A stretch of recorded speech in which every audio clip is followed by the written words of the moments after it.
দেখুন, এই পরিবারটি একটি পাঞ্চিং মেশিন দেখতে পেল, যা পরিমাপ করে যে কার পাঞ্চ কোন প্রাণীর শক্তির সমান। সবার আগে ছেলেটি এটি ট্রাই করল এবং সে 132 পয়েন্ট স্কোর করল। স্ক্রিনে দেখা গেল তার পাঞ্চটি একটি ওয়াইল্ড বোর শক্তির সমান ছিল। এরপর তার বোন এটি ট্রাই করল, কিন্তু সে মাত্র 42 পয়েন্ট পর্যন্ত পৌঁছাতে পারল এবং স্ক্রিনে একটি ছোট কাঠবিড়ালির ছবি ভেসে উঠল। সে কিছুটা লজ্জা পেল, কিন্তু হাল ছাড়ল না এবং পুনরায় পাঞ্চ করল।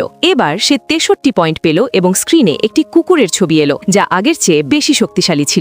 এখন সবার নজর ছিল তাদের মায়ের দিকে এবং সবাই ভাবছিল যে তিনি কত স্কোর করবেন। কিন্তু তার আগে, যদি আমার বিড়ালটি কিউট হয় তবে লাইক ও সাবস্ক্রাইব করুন এবং এই বেচারা বিড়ালটিকে দেখুন। সে ঠান্ডায় ক্ষুধার্ত এবং কেউ তাকে সাহায্য করছে না, কারণ সবাই তাকে তাড়িয়ে দেয়। আপনি যদি ভালো মানুষ হন তবে লাইক সাবস্ক্রাইব করে কমেন্টে একটি হৃদয় অবশ্যই রেখে যাবেন। বিশ্বাস করুন, লক্ষ লক্ষ ফেরেশতা আপনার পরিবারের জন্য দোয়া করবে। এই ভিডিওটি আপনার বন্ধুদের সাথে শেয়ার করুন যাতে এই বিড়ালটি বাঁচতে পারে। তাহলে এবার দেখুন।